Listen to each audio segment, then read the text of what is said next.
السلام علیکم ورحمۃ اللہ.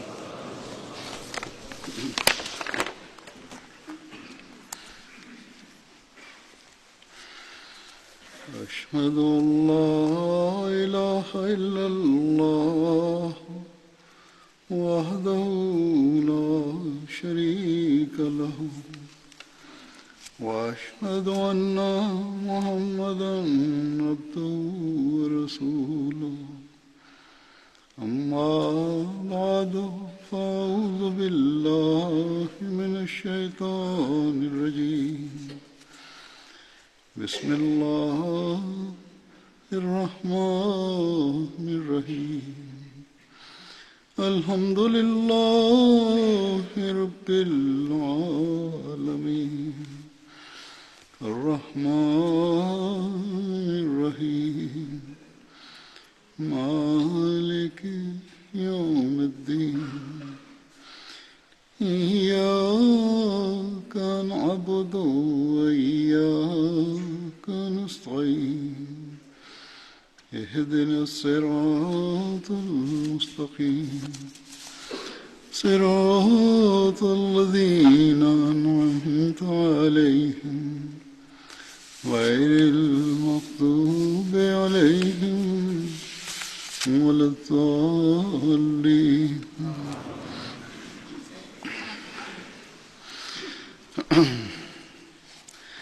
آج جن بدری صحابہ کا میں ذکر کروں گا ان میں پہلا نام ہے حضرت عبید.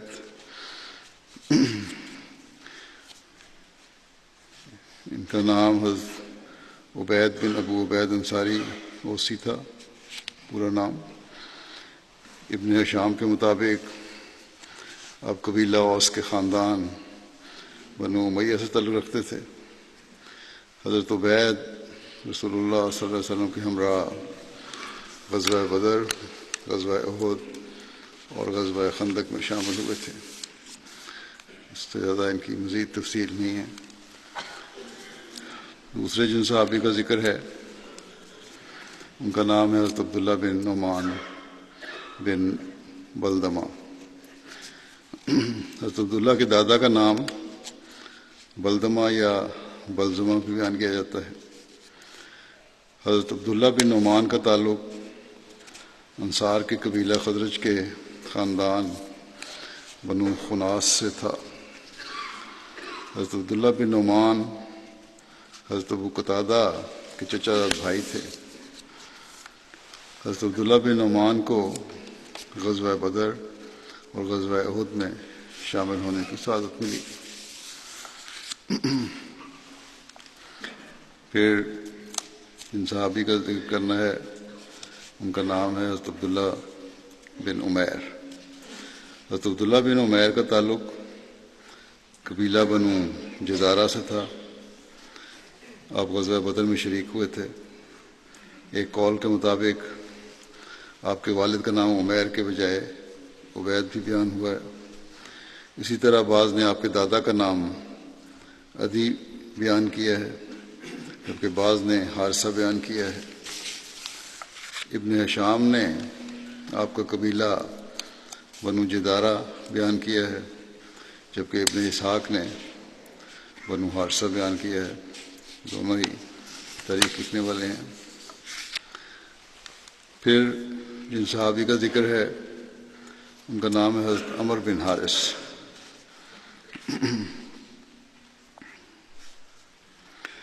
حضرت عمر کا تعلق قبیلہ بنو حارث سے تھا. بعض نے آپ کا نام عمر بیان کیا ہے جبکہ دیگر آپ کا نام عامر بھی بیان کرتے ہیں. آپ کی کنیت ابو نافع تھی. حضرت عمر نے شروع میں ہی مکہ میں اسلام قبول کر لیا تھا. آپ ہجرت حبشہ ثانیہ میں شامل تھے. آپ کو غزوہ بدر میں شمولیت کی سعادت نصیب ہوئی. پھر جن صحابی کا ذکر ہے ان کا نام ہے حضرت عبداللہ بن کعب. حضرت عبداللہ بن کعب قبیلہ بنو مازن سے تھے. آپ کے والد کا نام کعب بن عمر اور آپ کی والدہ کا نام رباب بنت عبداللہ تھا. آپ حضرت ابو لیلہ مازنی کے بھائی تھے. حضرت عبداللہ بن کعب کے ایک بیٹے کا نام حارث تھا جو زغیبہ بنت اوس سے پیدا ہوئے تھے۔ حضرت عبداللہ بن کعب غزوہ بدر میں شریک ہوئے تھے۔ آپ کو حضرت صلی اللہ علیہ وسلم نے غزوہ بدر کے روز اموال غنیمت پر نگران مقرر فرمایا تھا۔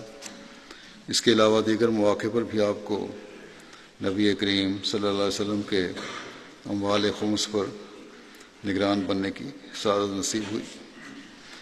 حضرت عبداللہ بن کعب غزوہ احد، غزوہ خندق اور اس کے علاوہ تمام دیگر غزوات میں حضرت صلی اللہ علیہ وسلم کے ساتھ شریک ہوئے۔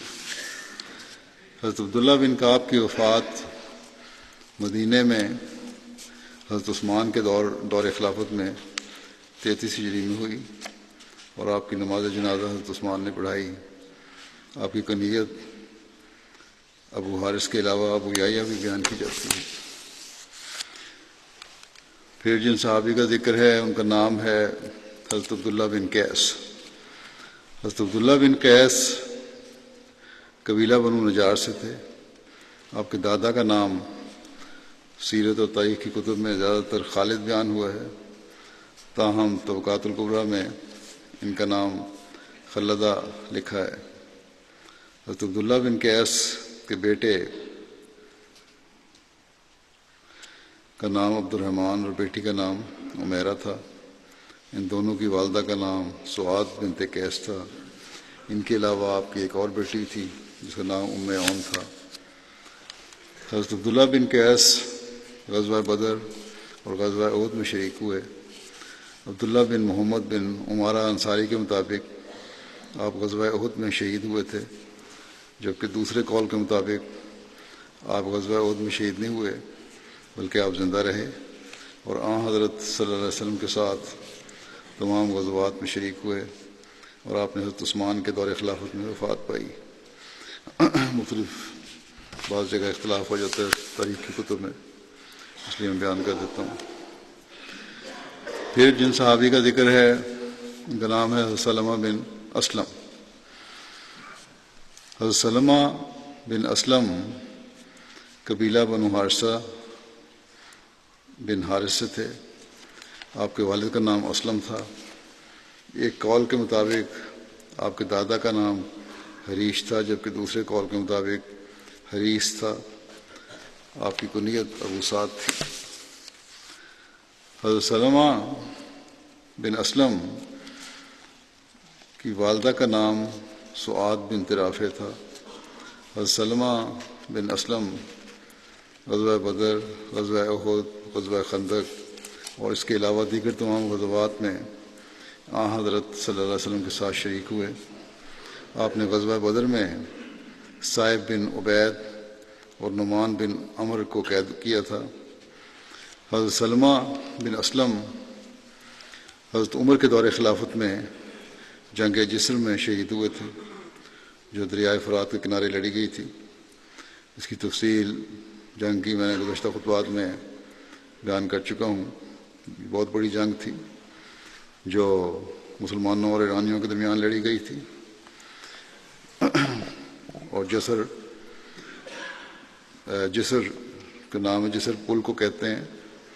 ایک پل بنایا گیا تھا دریا پر، جس سے اس کے ذریعے سے پھر مسلمان دوسرے علاقے میں گئے تھے، اور اس جنگ میں ایرانیوں کی طرف سے جنگی ہاتھی بھی استعمال ہوئے تھے۔ بہرحال جنگ میں دونوں فریقین کا بہت نقصان ہوا، مسلمانوں کا خاص طور پر بہت نقصان ہوا تھا۔ بوقت وفات روایات کے اختلاف کے ساتھ کم و بیش آپ کی عمر 38 سال بیان کی جاتی ہے۔ علامہ نور الدین حلوی کی مشہور کتاب سیرت حلویہ میں غزوہ بدر کے موقع پر حضرت صلی اللہ علیہ وسلم کے معجزات کے ضمن میں بیان ہے کہ غزوہ بدر میں حضرت سلمہ بن اسلم کی تلوار ٹوٹ گئی تو حضرت صلی اللہ علیہ وسلم نے آپ کو کھجور کی چھڑی دیتے ہوئے فرمایا کہ اس کے ساتھ لڑائی کرو۔ حضرت سلمہ بن اسلم نے جیسے ہی اس چھڑی کو اپنے ہاتھ میں لیا تو وہ ایک بہترین تلوار بن گئی اور وہ بعد میں ہمیشہ آپ کے پاس رہی۔ شرح زرقانی اور دلائل نبوت میں ہے کہ بدر کے روز حضرت سلمہ بن اسلم کی تلوار ٹوٹ گئی تو خالی ہاتھ رہ گئے اور بغیر کسی ہتھیار کے تھے۔ حضرت صلی اللہ علیہ وسلم نے انہیں ایک چھڑی دیتے ہوئے فرمایا اس کے ساتھ لڑائی کرو، تو وہ ایک بہترین تلوار بن گئی جو یوم جسر میں شہید ہونے تک آپ کے پاس رہی۔ ابن سعد لکھتے ہیں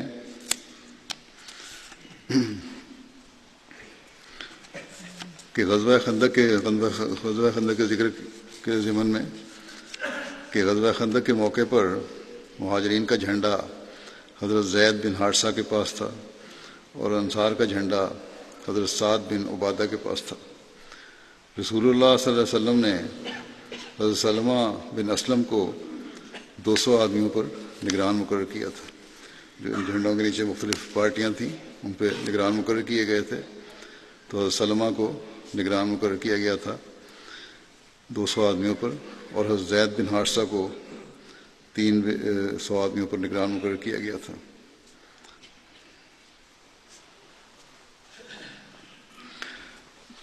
اور ان کی یہ ڈیوٹی مقرر فرمائی کہ وہ مدینہ کا پہرا دیں گے اور بآواز بلند تکبیر پڑھتے رہیں گے۔ اس کی وجہ یہ تھی کہ بنو قریظہ کی طرف سے جہاں بچے وغیرہ حفاظت کی غرض سے رکھے گئے تھے، اس جگہ پر حملہ کا اندیشہ تھا۔ حضرت صلی اللہ علیہ وسلم کے قتل کی ایک سازش ہوئی تھی، اور اس کے بارے میں حضرت مرزا بشیر احمد صاحب لکھتے ہیں کہ غزوہ احزاب کی ذلت بھری ناکامی کی یاد نے قریش مکہ کے تن بدن میں آگ لگا رکھی تھی، اور طبعاً یہ قلبی آگ زیادہ تر ابو سفیان کے حصے میں آئی تھی جو مکے کا رئیس تھا اور احزاب کی مہم میں خاص طور پر ذلت کی مار کھا چکا تھا۔ کچھ عرصے تک ابو سفیان اس آگ میں اندر ہی اندر جلتا رہا، مگر بالآخر معاملہ اس کی برداشت سے باہر نکل گیا اور اس آگ کے مخفی شعلے باہر آنے شروع ہوئے، ان کا اظہار ہونا شروع ہو گیا۔ طبعاً کفار کی سب سے زیادہ عداوت، بلکہ در حقیقت اصل عداوت حضرت صلی اللہ علیہ وسلم کی ذات کے ساتھ تھی۔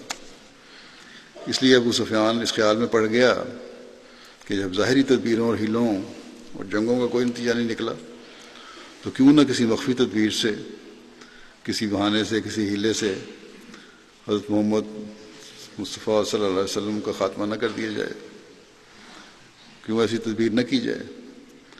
یہ جانتا تھا وہ کہ حضرت صلی اللہ علیہ وسلم کے ارد گرد کوئی خاص پہرا نہیں رہتا، بلکہ بعض اوقات آپ بالکل بے حفاظتی کی حالت میں ادھر ادھر آتے جاتے تھے، شہر کے گلی کوچوں میں پھرتے تھے، مسجد نبی میں روزانہ کم از کم 5 وقت نمازوں کے لیے تشریف لاتے تھے، اور سفروں میں بالکل بے تکلفانہ اور آزادانہ طور پر رہتے تھے۔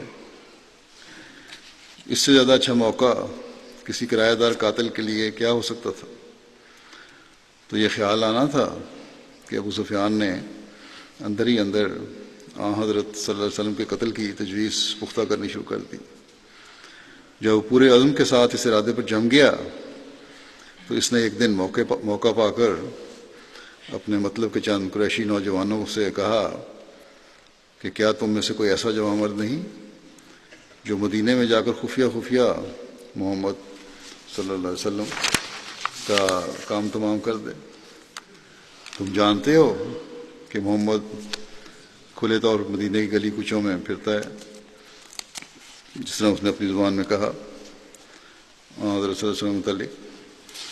ان نوجوانوں نے اس خیال کو سنا اور لے اڑے، ان کو دل میں یہ بات رچ گئی۔ ابھی زیادہ دن نہیں گزرے تھے، یہ بات نکلے کہ ایک بدوی نوجوان ابو سفیان کے پاس آیا اور کہنے لگا کہ میں نے آپ کی تجویز سنی ہے، کسی نوجوان نے بتا دی، اور میں اس کے لیے حاضر ہوں۔ میں ایک مضبوط دل والا اور پختہ کار انسان ہوں جس کی گرفت سخت اور حملہ فوری ہوتا ہے۔ اگر آپ مجھے اس کام کے لیے مقرر کر کے میری مدد کریں تو میں محمد صلی اللہ علیہ وسلم کو قتل کرنے کی غرض سے جانے کے لیے تیار ہوں، اور میرے پاس ایک ایسا خنجر ہے جو شکاری گدھ کے مخفی پروں کی طرح رہے گا، یعنی بہت چھپا ہوا ہے، رکھوں گا ایسی حالت میں۔ سو میں محمد صلی اللہ علیہ وسلم پر حملہ کروں گا اور پھر بھاگ کر کسی قافلے میں مل جاؤں گا اور مسلمان مجھے پکڑ نہیں سکیں گے، اور میں مدینے کے راستے کا بھی خوب ماہر ہوں۔ ابو سفیان نے کہا، بڑا خوش ہوا کہ بس ہمارے مطلب کے آدمی ہو تم۔ اس کے بعد ابو سفیان نے اسے ایک تیز رو اونٹنی اور زیادہ راہ دیا، سفر کا خرچ دیا اور رخصت کیا، اور تاکید کی کہ اس راز کو کسی پر ظاہر نہ ہونے دینا۔ مکے سے رخصت ہو کر یہ شخص دن کو چھپتا ہوا اور رات کو سفر کرتا ہوا مدینے کی طرف روانہ ہوا۔ چھٹے دن مدینہ پہنچ گیا اور حضرت صلی اللہ علیہ وسلم کا پتہ لیتے ہوئے سیدھا قبیلہ بنی عبد الاشل کی مسجد میں پہنچا، جہاں آپ صلی اللہ علیہ وسلم اس وقت تشریف لے گئے ہوئے تھے۔ کیونکہ ان ایام میں نئے سے نئے آدمی مدینے میں آتے رہتے تھے، اس لیے کسی مسلمان کو اس کے متعلق شبہ نہیں ہوا کہ کس نیت سے آیا ہے، مگر جو ہی کہ یہ داخل ہوا مسجد میں، حضرت صلی اللہ علیہ وسلم نے اسے اپنی طرف آتے دیکھا تو آپ نے فرمایا یہ شخص کسی بری نیت سے آیا ہے۔ وہ یہ الفاظ سن کر، اس اونچی آواز میں آپ نے فرمایا، اس تک یہ الفاظ پہنچ گئے، یہ الفاظ سن کر اور بھی تیزی کے ساتھ آپ کی طرف بڑھا، مگر ایک انصاری رئیس اسید بن حضیر فوراً لپک کر ان کے ساتھ لپٹ گئے، اور اس جدوجہد میں ان کا ہاتھ اس کے چھپے ہوئے خنجر پر بھی جا پڑا۔ پھر وہ گھبرا کے بولا کہ میرا خون، یعنی مجھے زخمی کر دیا تو نے۔ جب اسے مغلوب کر لیا گیا تو حضرت صلی اللہ علیہ وسلم سے پوچھا کہ سچ بتاؤ کہ تم کون ہو اور کس کے ارادے سے آئے ہو۔ اس نے کہا کہ میری جان بخشی کی جائے تو میں بتا دوں گا۔ آپ نے فرمایا کہ ہاں، اگر تم ساری بات سچ بتا دو پھر تمہیں معاف کر دیا جائے گا۔ جس پر اس نے سارا قصہ منوان حضرت صلی اللہ علیہ وسلم کی خدمت میں عرض کر دیا، اور یہ بھی بتایا کہ ابو سفیان نے اس سے اس قدر انعام کا وعدہ کیا تھا۔ اس کے بعد یہ شخص چند دن تک مدینے میں ٹھہرا اور پھر اپنی خوشی سے حضرت صلی اللہ علیہ وسلم کی باتیں سن کے مسلمانوں کے ساتھ رہ کر حضرت صلی اللہ علیہ وسلم کے حلقہ پوشوں میں داخل ہو گیا، اسلام لے آیا۔ ابو سفیان کی اس خونی سازش نے اس بات کو آگے سے بھی زیادہ ضروری کر دیا کہ مکے والوں کے ارادے اور نیت سے آگاہی رکھی جائے، چنانچہ کہ پتہ لگے کہ ان کی کیا نیت ہے، کہ اس طرح کی خفیہ سازشیں بھی کر رہے ہیں۔ چنانچہ آپ صلی اللہ علیہ وسلم نے اس وجہ سے اپنے دو صحابی عمر بن امیہ زمری اور سلمہ بن اسلم، جن کا ذکر ہو رہا ہے، ان کو مکے کی طرف روانہ فرمایا، اور ابو سفیان کی سازش قتل اور اس کی سابقہ خونہ شام کارروائیوں کو دیکھتے ہوئے انہیں یہ بھی اجازت دے دی کہ اگر موقع پائیں تو بے شک اسلام کے اس حربی جنگی دشمن کا خاتمہ کر دیں۔ مگر جب امیہ اور ان کا ساتھی مکے میں پہنچے تو قریش ہوشیار ہو گئے، اور یہ دو صحابی اپنی جان بچا کر مدینہ کی طرف واپس لوٹ آئے۔ راستے میں انہیں قریش کے دو جاسوس مل گئے، جنہیں رؤسائے قریش نے مسلمانوں کی حرکات و سکنات کو پتہ لینے اور حضرت صلی اللہ علیہ وسلم کے حالات کا علم حاصل کرنے کے لیے بھیجا تھا۔ اب یہ بھی کوئی تعجب نہیں کہ یہ تدبیر بھی قریش کی کسی اور خونی سازش کا پیش خیمہ ہو، جیسے پہلے بھیجا تھا ایک آدمی کو، ان کو بھی بھیجا ہو کہ سازش کر کے نعوذ باللہ حضرت صلی اللہ علیہ وسلم کا قتل کریں۔ مگر خدا کا ایسا فضل ہوا کہ امیہ اور سلمہ بن اسلم کو ان کی جاسوسی کا پتہ چل گیا، جس پر انہوں نے ان جاسوسوں پر حملہ کر کے انہیں قید کر لینا چاہا، مگر انہوں نے سامنے سے مقابلہ کیا۔ چنانچہ اس لڑائی میں ایک جاسوس تو مارا گیا اور دوسرے کو قید کر کے اپنے ساتھ مدینے میں واپس لے آئے۔ اس سریہ کی تاریخ کے متعلق مورخین میں اختلاف ہے۔ ابن ہشام اور طبری اسے 4 ہجری میں بیان کرتے ہیں، مگر ابن سعد نے اسے 6 ہجری میں لکھا ہے۔ علامہ قسطلانی اور زرقانی نے ابن سعد کی روایت کو ترجیح دی ہے۔ حضرت مرزا بشیر احمد صاحب ان ساروں کی تجزیہ کرتے لکھتے ہیں کہ لہٰذا میں نے بھی اسے 6 ہجری میں بیان کیا ہے، اللہ بہتر جانتا ہے، واللہ عالم۔ ابن سعد کی روایت کے مفہوم کے تائید بہقی نے بھی کی ہے، مگر اس میں اس واقعے کے زمانے کا پتہ نہیں چلتا۔ صلح حدیبیہ کے موقع پر حضرت سلمہ بن اسلم کا ذکر یوں ملتا ہے کہ حضرت ام عمارہ بیان کرتی ہیں کہ میں صلح حدیبیہ کے روز رسول اللہ صلی اللہ علیہ وسلم کو دیکھ رہی تھی جبکہ آپ بیٹھے ہوئے تھے، اور حضرت عباد بن بشر اور حضرت سلمہ بن اسلم دونوں آہنی خوت پہنے ہوئے نبی کریم صلی اللہ علیہ وسلم کے پاس کھڑے پہرا دے رہے تھے۔ جب قریش کے سفیر سہیل بن عمر نے اپنی آواز کو بلند کیا تو ان دونوں نے اسے کہا کہ اپنی آواز کو رسول اللہ صلی اللہ علیہ وسلم کے سامنے دھیما رکھو، آہستہ رکھو، ہلکی رکھو۔ یہ ان کے ایک خاص خدمت کا ذکر ہے جو اس موقع پہ بیان ہوا۔ پھر جن صحابی کا ذکر ہے ان کا نام ہے حضرت عقبہ بن عثمان۔ حضرت عقبہ بن عثمان کی والدہ کا نام ام جمیل بنت قطبہ تھا۔ حضرت عقبہ انصار کے قبیلہ بنو زریق میں سے تھے۔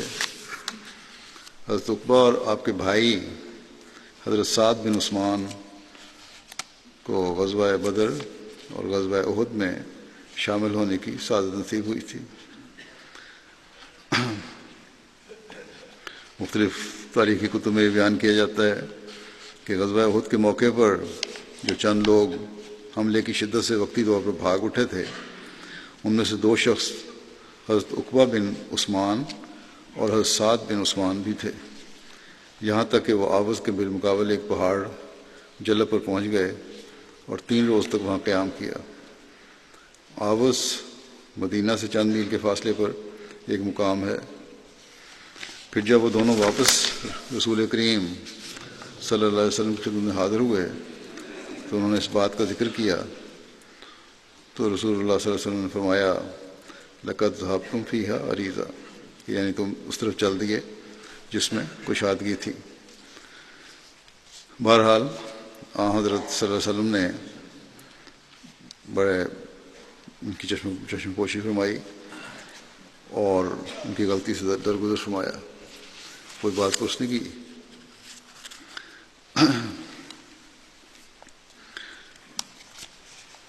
پھر جن صحابی کا ذکر ہے ان کا نام ہے حضرت عبداللہ بن سہل۔ حضرت عبداللہ بن سہل کا تعلق قبیلہ بنی زورہ سے تھا جو کہ بنو عبد الاشل کے حلیف تھے، اور یہ بھی کہا جاتا ہے کہ آپ غسانی تھے۔ حضرت عبداللہ کا نام بعض نے زید اور بعض نے رافع بھی بیان کیا ہے۔ حضرت عبداللہ کی والدہ کا نام صعبہ بنت تیہان تھا جو حضرت ابو الحسن بن تیہان کی بہن تھی۔ آپ حضرت رافع بن سہل کے بھائی تھے۔ حضرت عبداللہ غزوہ بدر میں شریک ہوئے۔ آپ کے بھائی حضرت رافع آپ کے ہمراہ غزوہ احد اور خندق میں شریک ہوئے۔ حضرت عبداللہ غزوہ خندق میں شہید ہوئے۔ بنو اویف کے ایک شخص نے آپ کو تیر مار کر شہید کیا تھا۔ مغیرہ بن حکیم بیان کرتے ہیں کہ میں نے حضرت عبداللہ سے پوچھا کہ کیا آپ غزوہ بدر میں شریک تھے؟ آپ نے جواب دیا کہ ہاں، اور میں بیعت عقبہ میں بھی شامل تھا۔ حضرت عبداللہ کے غزوہ حمراء الاسد جو مدینہ سے 8 میل کے فاصلے پر ایک مقام ہے، اس میں شامل ہونے کا ذکر بھی سیرت النبی صلی اللہ علیہ وسلم کی کتاب سبل الہدا میں یوں ملتا ہے کہ حضرت عبداللہ بن سہل اور حضرت رافع بن سہل دونوں بھائی جو قبیلہ بنو عبد الاشد میں سے تھے، جب وہ دونوں غزوہ احد سے واپس آئے تو وہ شدید زخمی تھے، جنگ میں زخمی ہو گئے، اور حضرت عبداللہ زیادہ زخمی تھے۔ جب ان دونوں بھائیوں نے رسول اللہ صلی اللہ علیہ وسلم کے ہمراہ الاسد کی طرف جانے اور اس میں شمولیت کی بابت آپ کے حکم کے بارے میں سنا تو ان میں سے ایک نے دوسرے سے کہا، بخدا اگر ہم رسول اللہ صلی اللہ علیہ وسلم کے ہمراہ غزوہ میں شرکت نہ کر سکے تو یہ ایک بہت بڑی محرومی ہوگی۔ زخمی حالت میں تھے لیکن اس کے باوجود بھی ایک جذبہ تھا، ایمان میں پختگی تھی۔ پھر کہنے لگے، بخدا ہمارے پاس کوئی سواری بھی نہیں ہے جس پر ہم سوار ہوں، اور نہ ہی ہم جانتے ہیں کہ ہم کس طرح یہ کام کریں۔ حضرت عبداللہ نے کہا کہ آؤ میرے ساتھ ہم پیدل چلتے ہیں۔ حضرت رافع نے کہا کہ اللہ کی قسم مجھے تو زخموں کی وجہ سے چلنے کی بھی سکت نہیں ہے۔ آپ کے بھائی نے کہا کہ آؤ ہم آہستہ آہستہ چلتے ہیں اور رسول اللہ صلی اللہ علیہ وسلم کی طرف جاتے ہیں۔ چنانچہ وہ دونوں گرتے پڑتے چلنے لگے۔ حضرت رافع نے کمزوری محسوس کی، کبھی تو حضرت عبداللہ نے حضرت رافع کو اپنی پیٹھ پر اٹھا لیا، کبھی وہ پیدل چلنے لگے۔ اتنی حالت تھی، دونوں ہی زخمی تھے لیکن جو بہتر تھے وہ زیادہ زخمی کو اپنی پیٹھ پر اٹھا لیتے تھے، لیکن حضرت صلی اللہ علیہ وسلم کی طرف چلتے رہے۔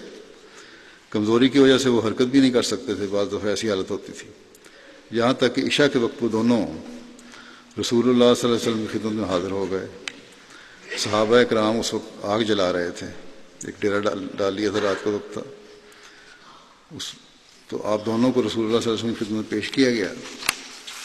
اس رات حضرت صلی اللہ علیہ وسلم کے پہرے پر حضرت عباد بن بشر متعین تھے۔ حضرت صلی اللہ علیہ وسلم نے پوچھا ان سے، دونوں سے جو یہ پہنچے وہاں، کہ کس چیز نے تمہیں روکے رکھا؟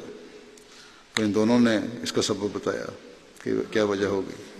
اس پر آپ نے ان دونوں کو دعائے خیر دیتے ہوئے فرمایا، اگر تم دونوں کو لمبی عمر نصیب ہوئی تو تم دیکھو گے کہ تم لوگوں کو گھوڑے اور خچر اور اونٹ بطور سواریوں کے نصیب ہوں گے۔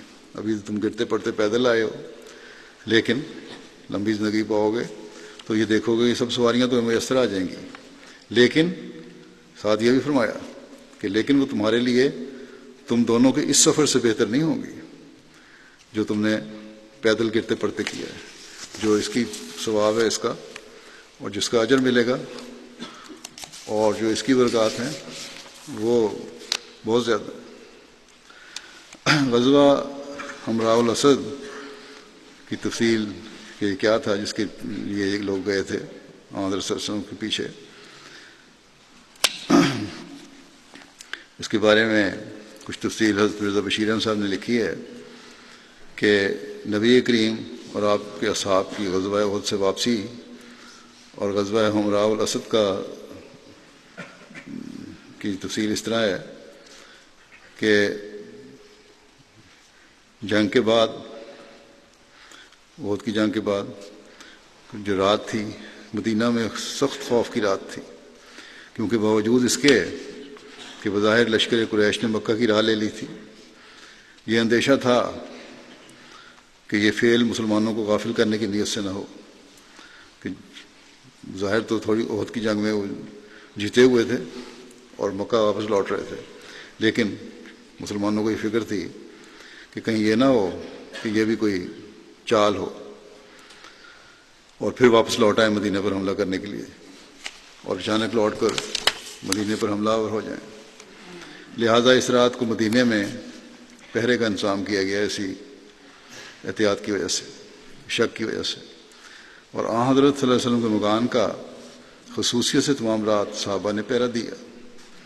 صبح ہوئی تو پتہ لگا کہ یہ اندیشہ محض خیالی نہیں تھا، کیونکہ فجر کی نماز سے قبل حضرت صلی اللہ علیہ وسلم کو یہ اطلاع پہنچی کہ قریش کا لشکر مدینہ سے چند میل کے فاصلے پر ٹھہر گیا ہے، اور رؤسائے قریش میں یہ سرگرم بحث جاری ہے کہ اس فتح سے فائدہ اٹھاتے ہوئے کیوں نہ مدینہ پر حملہ کر دیا جائے اور بعض قریش ایک دوسرے کو تانا دے رہے تھے کہ نہ تو تم نے محمد صلی اللہ علیہ وسلم کو قتل کیا اور نہ مسلمان عورتوں کو لونڈیاں بنایا اور نہ ان کے مال و متاع پر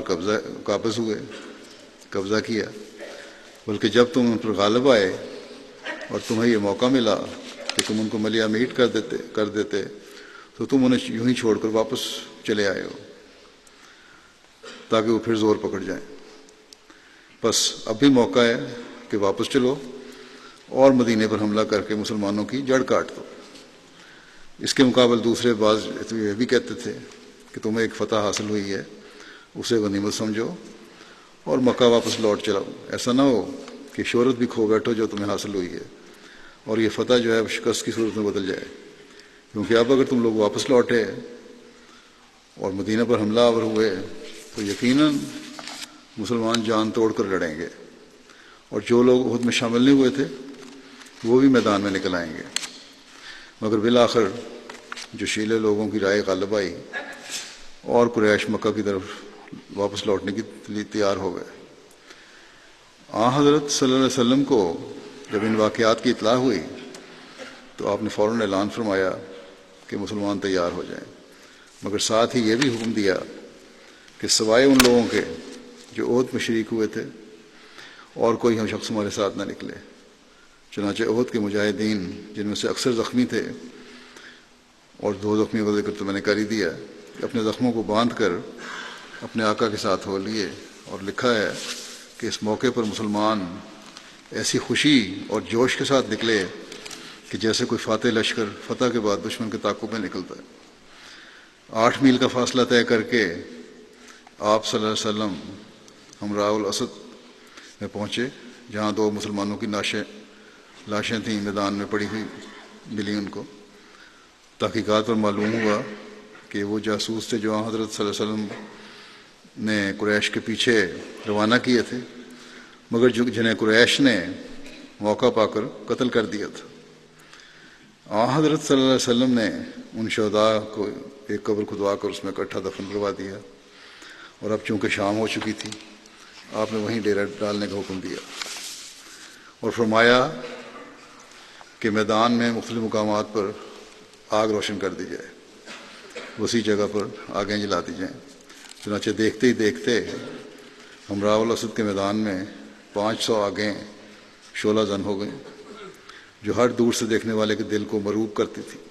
بڑا رو پڑنے لگ گیا کہ مختلف لوگ سمجھے کہ آبادی ہے اور مختلف بڑے بڑے کیمپ بنے ہوئے ہیں۔ غالباً اسی موقع پر قبیلہ خدا کا ایک شخص مشرک رئیس معبد نامی حضرت صلی اللہ علیہ وسلم کی خدمت میں حاضر ہوا اور آپ سے احد کے مقتولین کے متعلق اظہار ہمدردی کی اور پھر اپنے راستے پر روانہ ہو گیا۔ دوسرے دن جب وہ مقام روحا، یہ بھی ایک مقام ہے، جگہ ہے جو مدینہ سے 40 میل کے فاصلے پر ہے، وہاں پہنچا تو کیا دیکھتا ہے کہ قریش کا لشکر وہاں ڈیرا ڈالے پڑا ہے، جو بحث کر کے واپس آ رہے تھے مدینہ میں، اور مدینہ کی طرف واپس چلنے کی تیاری ہو رہی ہے۔ معبد فوراً ابو سفیان کے پاس گیا اور اسے جا کر کہنے لگا کہ تم کیا کرنے لگے ہو؟ اللہ کی قسم، میں نے تو ابھی محمد صلی اللہ علیہ وسلم کے لشکر کو ہمراہ الاسد میں چھوڑا ہے، اور میں وہاں چھوڑ کر آیا ہوں انہیں، اور ایسا باروب لشکر ہے جو میں نے کبھی نہیں دیکھا، اور احد کی ہزیمت کی ندامت جو جنگ میں ہاری ہے اس کی ندامت میں ان کو اتنا جوش ہے کہ تمہیں دیکھتے ہی وہ بھسم کر دیں گے، کھا جائیں گے، ختم کر دیں گے۔ ابو سفیان اور اس کے ساتھیوں پر معبد کی ان باتوں سے ایسا روب پڑا کہ وہ مدینہ کی طرف لوٹنے کا ارادہ ترک کر کے فوراً مکے کی طرف روانہ ہو گئے۔ حضرت صلی اللہ علیہ وسلم کو لشکر قریش کے اس طرح بھاگ نکلنے کی اطلاع موصول ہوئی تو آپ نے خدا کا شکر ادا کیا اور فرمایا کہ یہ خدا کا روب ہے جو اس نے کفار کے دلوں پر مسلط کر دیا ہے۔ اس کے بعد آپ نے ہمراہ الاسد میں 2-3 دن اور قیام فرمایا اور پھر 5 دن کی غیر حاضری کے بعد مدینے میں واپس تشریف لے آئے۔ اگلا جن صحابی کا ذکر ہے ان کا نام ہے حضرت عتبہ بن ربیعہ۔ حضرت عتبہ کا تعلق کس قبیلے سے تھا، اس کے بارے میں مورخین میں اختلاف پایا جاتا ہے۔ ابن اسحاق بیان کرتے ہیں کہ حضرت عتبہ بن ربیعہ قبیلہ بنو لوزان کے حلیف تھے اور ان کا تعلق قبیلہ بہراء سے تھا۔ بعض کے نزدیک آپ قبیلہ اوس کے حلیف تھے۔ بہرحال آپ کو غزوہ بدر اور غزوہ احد میں شامل ہونے کی سعادت ملی۔ علامہ ابن حجر عسقلانی بیان کرتے ہیں کہ جنگ یرموک میں شامل ہونے والے عمراء میں سے ایک کا نام عتبہ بن ربیعہ ملتا ہے۔ وہ کہتے ہیں کہ میرے نزدیک یہی وہ صحابی ہیں۔ جنگ یرموک کی تفصیل کچھ اس طرح ہے کہ 12 ہجری میں حضرت ابوبکر رضی اللہ عنہ جب حج کی ادائیگی سے واپس مدینہ تشریف لائے تو آپ نے 13 ہجری کے آغاز میں مسلمانوں کی فوجوں کو ملک شام کی طرف روانہ کیا۔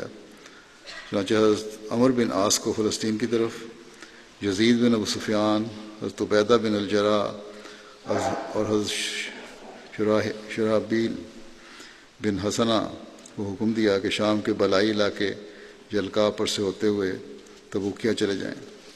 حضرت ابوبکر نے پہلے خالد بن سعید کو امیر مقرر کیا، تاہم بعد میں ان کی جگہ یزید بن سفیان کو امیر بنا لیا۔ یہ لوگ 7,000 مجاہدین کے ہمراہ ملک شام کی طرف روانہ ہوئے۔ اسلامی لشکر کے امراء اپنی فوجوں کو لے کر شام پہنچے۔ ہرقل خود چل کر ہمس آیا اور رومیوں کے لیے بہت بڑا لشکر تیار کیا۔ اس نے مسلمان امراء کے مقابلے کے لیے الگ الگ امیر مقرر کیے۔ دشمن کی تیاری دیکھ کر مسلمانوں پر بہت بڑے تھے اور بعض ان میں سے اتنے ایمان والے بھی نہیں تھے مسلمان، ان پر ہیبت طاری ہو گئی کیونکہ مسلمانوں کی تعداد اس وقت 27,000 تھی۔ اس صورتحال میں حضرت عمر بن عاص نے ہدایت دی کہ تم سب ایک جگہ جمع ہو جاؤ، کیونکہ جمع ہونے کی صورت میں قلت تعداد کے باوجود تمہیں مغلوب کرنا آسان نہیں ہوگا۔ تھوڑے ہو اس لشکر کے مقابلے پر، لیکن اگر اکٹھے ہو جاؤ گے تو آسانی سے تمہارے پہ فتح نہیں پائی جائے گی۔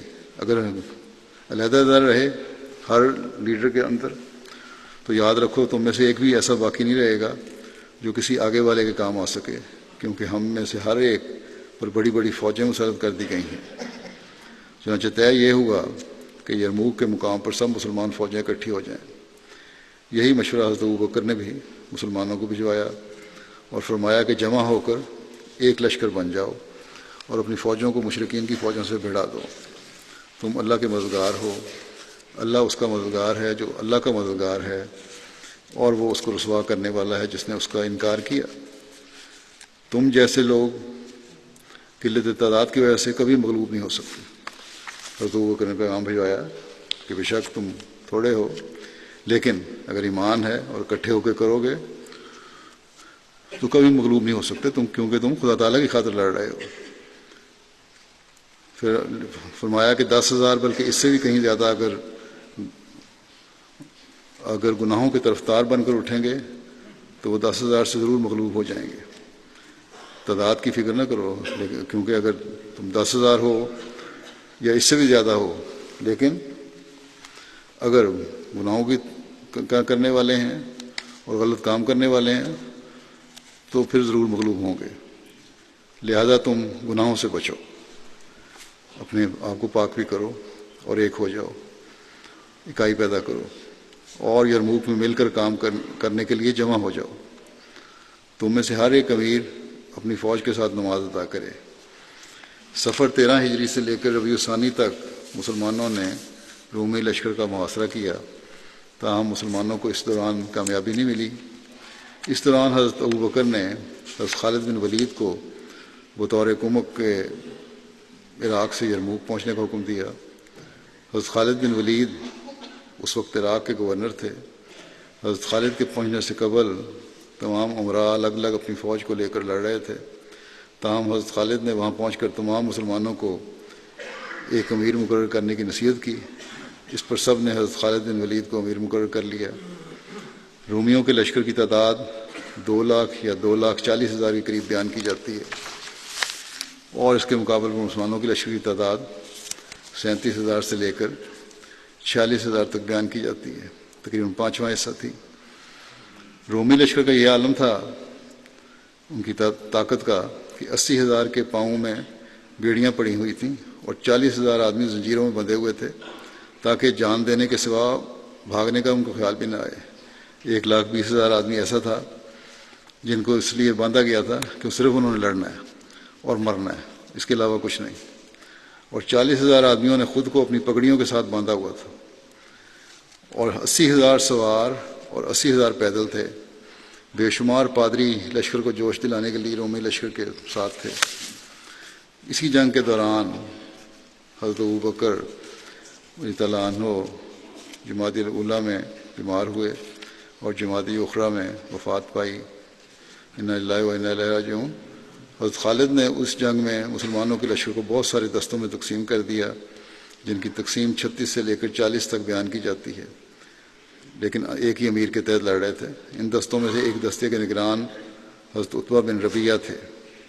حضرت خالد نے کہا کہ دشمن کی تعداد بہت زیادہ ہے، لیکن ہماری اس ترتیب کی وجہ سے مسلمانوں کا لشکر دشمن کو بظاہر زیادہ نظر آئے گا۔ اسلامی لشکر کی اہمیت کا اندازہ اس سے ہو سکتا ہے کہ تقریباً 1,000 ایسے بزرگ اس لشکر میں تھے جنہوں نے رسول اللہ صلی اللہ علیہ وسلم کا چہرہ مبارک دیکھا ہوا تھا۔ 100 ایسے صحابہ تھے جو غزوہ بدر میں رسول اللہ صلی اللہ علیہ وسلم کے ہمراہ شریک ہو چکے تھے۔ فریقین میں بڑی خونریز جنگ کا آغاز ہوا۔ اسی دوران مدینہ سے ایک قاصد خبر لے کر آیا، کوئی خبر لے کے آیا، سواروں نے اسے روکا تو اس نے بتایا کہ سب خیریت ہے، مگر اصل واقعہ یہ تھا کہ وہ حضرت ابوبکر کی وفات کی خبر لایا تھا۔ لوگوں نے قاصد کو حضرت خالد کے پاس پہنچایا اور اس نے چپکے سے حضرت ابوبکر کی وفات کی خبر دی، اور فوج کے لوگوں سے جو کچھ کہا وہ بھی بتا دیا کہ میں نے ان کو کچھ نہیں بتایا۔ حضرت خالد بن ولید نے اس سے خط لکھ کر اپنے ترکش میں ڈال لیا، تیر رکھنے کی جگہ میں، کیونکہ انہیں اندیشہ تھا کہ اگر یہ خبر لشکر کو معلوم ہو گئی تو پھر ابتری پھیلنے کا خدشہ ہے، مسلمان شاید اس طرح لڑیں نہ۔ بہرحال مسلمان ثابت قدم رہے اور شام تک خوب لڑائی ہوئی، تاہم رومی لشکر نے پھر بھاگنا شروع کر دیا۔ اس جنگ میں 1 لاکھ سے زائد رومی فوجی ہلاک ہوئے اور کل 3,000 مسلمان اس جنگ میں شہید ہوئے۔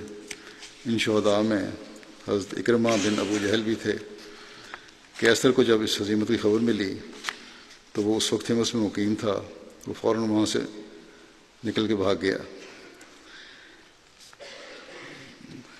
فتح یرموک کے بعد اسلامی فوجیں پورے ملک شام میں پھیل گئیں اور کنسرین، انطاکیہ، جوما، سرمین، تیزین، کورس، تل عزاز، زلوک، رابان وغیرہ مقامات پر نہایت آسانی سے فتح حاصل کی۔ آج جن صحابہ کا ذکر تھا وہ یہی ہے۔ اب شاید پھر اگلے ذکر رمضان کے بعد ہی ہوں گے انشاءاللہ۔ اب رمضان بھی اگلے ہفتے شروع ہونے والا ہے۔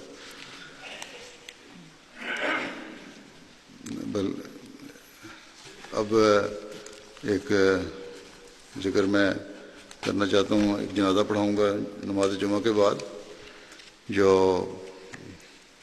مکرمہ صاحبزادی صفیہ بیگم صاحبہ کا ہے، جو حضرت مسیح علیہ السلام کے پوتے حضرت مرزا بشیر احمد صاحب کی نواسی تھیں۔ آپ کی سب سے بڑی بیٹی کی بڑی بیٹی تھی، اور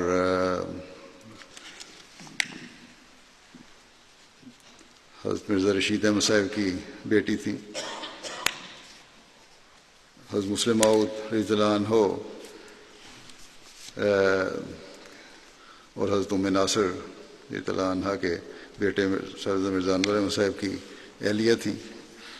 30 اپریل کو ان کی وفات ہوئی 90 سال کی عمر میں، طاہر ہارٹ انسٹیٹیوٹ میں۔ انا للہ و انا الیہ راجعون۔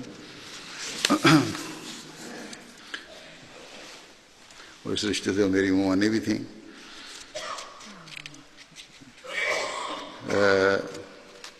حضرت مرزا رشید احمد صاحب حضرت مرزا سلطان احمد صاحب کے بیٹے تھے، اور جیسے انہوں نے بتایا کہ حضرت مرزا بشیر احمد صاحب کی سب سے بڑی بیٹی امت السلام بیگم صاحبہ کی بیٹی تھی یہ. حضرت اماں جان رضی اللہ عنہا نے ربوہ میں جو آخری شادی اپنے خاندان کی جس میں شمولیت فرمائی وہ ان کی شادی تھی. آپ حضرت خلیفہ رابع رحمہ اللہ تعالیٰ کی بیگم حضرت سیدہ آصفہ بیگم صاحبہ کی بڑی بہن تھی. ان کے باقی ایک بہن اور 3 بھائی ہیں.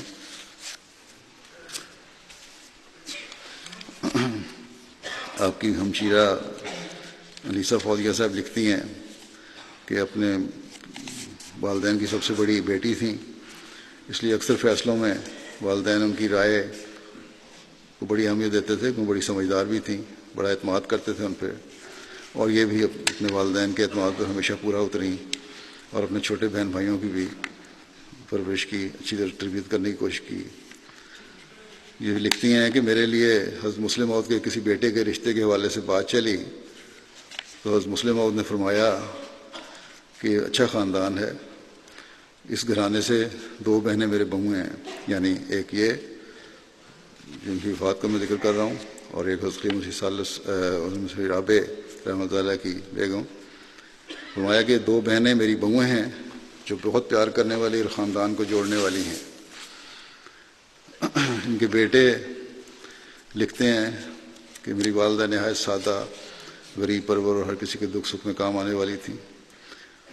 ضرورت مندوں کا دلی احساس کرتی تھیں، خیال رکھتی تھیں، اور بڑی ہمدرد تھیں، غریبوں کی ہمدرد تھیں. ان کی باتیں سن کے ابدیدہ ہو جایا کرتی تھیں، جس حد تک مدد ہو سکتی تھی کیا کرتی تھی، اور کوئی مبالغہ نہیں کہ یہ خصوصیات تھیں ان میں. اپنے ملازمین کے ساتھ بھی بڑا اچھا سلوک کرتی. بلکہ ان کی ایک بیٹی نے لکھا کہ اس طرح بچوں کی طرح پالا کہ ایک ملازمہ کی جب شادی ہونے لگی تو اس نے کہا کہ مجھے ویسا ہی جہیز چاہیے جیسا آپ نے اپنی بیٹی کو جہیز دیا، اور پھر اس کے لیے ان کو جہیز بنا کے بھی دیا. ان کی 3 بیٹیاں اور ایک بیٹا ہے. اللہ تعالیٰ موسیہ بھی تھیں، یہ کل ہی ان کا جنازہ ہوا ہے اور بشتی مکرمہ میں دفن ہوئی ہیں. اللہ تعالیٰ ان کی اولاد کو بھی اپنی والدہ کی نیکیاں اپنانے کی توفیق عطا فرمائے، اور آپس میں بھی محبت اور پیار سے رہنے کی توفیق عطا فرمائے، اور جماعت سے ہمیشہ اور خلافت سے ہمیشہ وابستہ رکھے.